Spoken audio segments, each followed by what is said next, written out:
dedim. Shu Chevrolet'da dedim.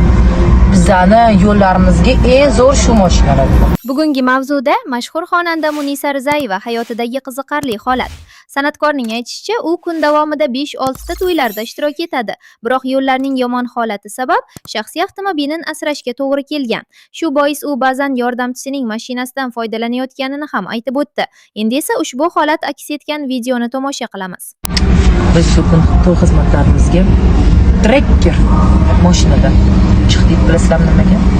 O'zimni mashinamni jalka bo'ldi olib chiqishga. Har kuni 6 ta, 7 ta, 8 ta to'y. Har kuni. Endi yo'llar shunaqa ujuz bo'lib yotibdi. Dang'ir-dung'ir. Bilasizlarmi nima dedim? Sunnatiga dedim. Voditelimizga. Aka dedim, iltimos dedim. Mana shu mashinamni dedim, garajga qo'ying dedim. O'zingizni mashinangizni olib chiqing dedim. Sizni mashinangizda yuramiz dedim. Eng zo'r mashina dedim. Mana shu Chevrolet'da dedim. Bizani yo'llarimizga eng zo'r shu mashinalar dedim.